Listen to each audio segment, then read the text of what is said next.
Welcome to This Explainer. Let's jump right in. Today, we're unpacking a truly fascinating playbook for the human mind. We've got 13 incredibly powerful principles derived straight from our source material that are going to help you lead, manage, and negotiate. Ethically, of course. Okay, so what we're looking at here isn't some kind of mind control magic. It's actually just a really deep, practical understanding of human behavior that can literally transform how you operate at work. Now, you might be wondering, how do some leaders just seem to get exactly what they want without ever raising their voice, without relying on brute force or sparking a massive defensive argument? It's wild, right? We kind of have this assumption that leadership always requires aggressive dominance, but our source reveals something totally different. The absolutely most effective influencers out there, they don't force people to do things. Instead, they curate an environment where people naturally choose the desired path all on their own. And really, the whole shebang comes down to reverse psychology. I know. When you hear reverse psychology, it might sound a bit like manipulation. But when we apply it ethically in a business context, it's really about deeply understanding human behavior to build long-term collaboration. Think of it like this. It's the art of guiding behavior by acknowledging that natural human resistance and then directing choices rather than fighting an uphill battle against that resistance. Okay, so here's our agenda. We're organizing these 13 laws into a highly practical playbook. We'll cover 1. Shaping choices. 2. Business negotiations. 3. Motivating your team. 4. Professional value. And finally, 5. The power of trust. Let's dive right into section 1, shaping choices and decisions, guiding without forcing. So the source kicks things off with the illusion of choice. Here's the thing. Human minds inherently hate direct orders. If you bark at an employee, hey, finish the Q3 audit right now, their internal resistance is going to flare up immediately.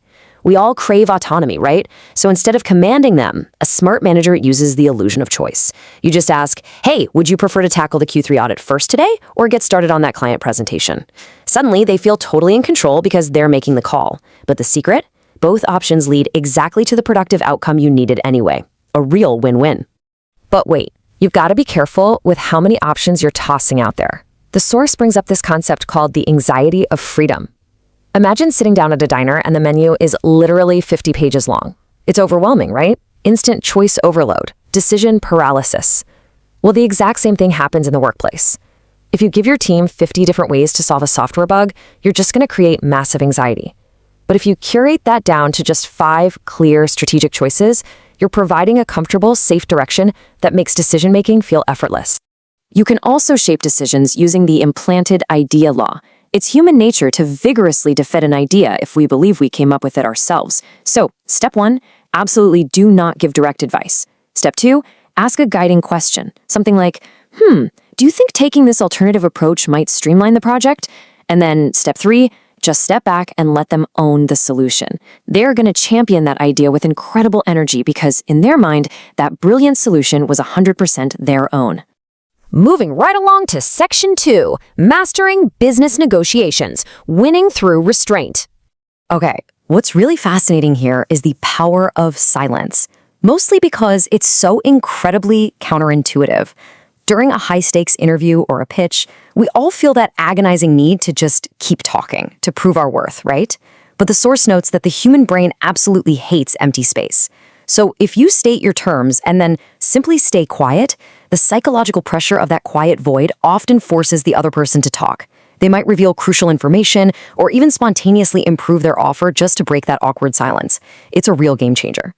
And I was just amazed by how the source illustrates the contrast principle. You see, we humans don't judge value in a vacuum. We judge it by comparison. Let's say you want to secure a deal at $50,000. You don't start there. No way. You start with a high anchor, like an initial offer of $80,000. So when the negotiation eventually settles down at your actual target of $50,000, the other party perceives it as this massive victory.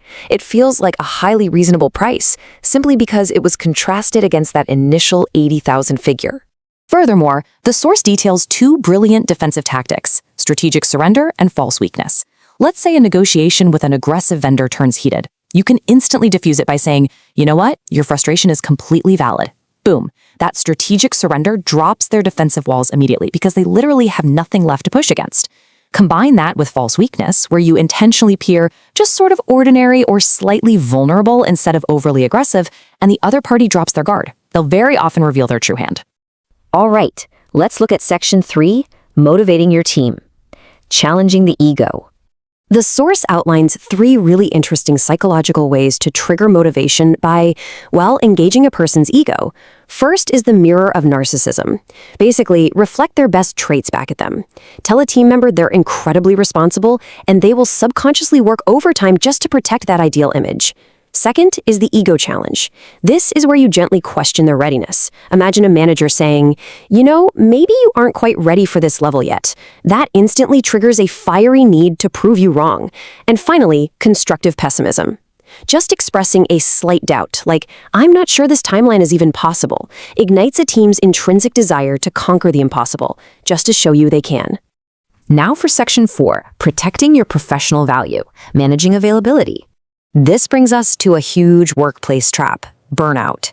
The source talks about the laws of strategic withdrawal and the forbidden fruit effect. Look, if you're 100% available all the time, your presence just becomes a habit to everyone else, and your perceived value actually drops. But if you intentionally step back and become strategically unavailable part of the time, you trigger the forbidden fruit effect. Scarcity breeds value, folks. By fiercely protecting your time, your input suddenly becomes highly sought after and deeply respected. So the crucial point here is a concept called controlled incompetence. In any office, if you show complete expertise in absolutely every minor task, like, fixing the office printer or formatting Excel spreadsheets, guess what? You're going to be assigned 100% of the busy work, and you will burn out. The psychologically savvy professional selectively admits when others might be better suited to handle a specific task. By practicing this controlled incompetence on lower priority items, you free up your energy to crush the specialized, high-impact work that actually defines your career. And finally, Section 5, the ultimate power, trust, the ethical anchor. Now, we absolutely have to talk about the most critical caveat from our source. They explicitly warn that this knowledge is strictly for understanding human behavior, not for malicious manipulation. Why? Because in business, and honestly in life, long-term trust is literally the greatest power you can possess. For sure. It completely outlasts and outweighs any short-term psychological trick you could try to pull. If people feel deceived by you, you lose your influence entirely. So remember, these laws are tools to reduce friction and improve collaboration, but they must always, always be grounded in respect.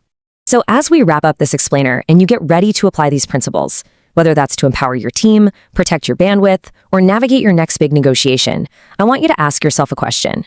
Are you leading by forcing your way or by deeply understanding how the human mind actually works? Because the most powerful influence you can possibly have is the kind that feels entirely natural to everyone involved.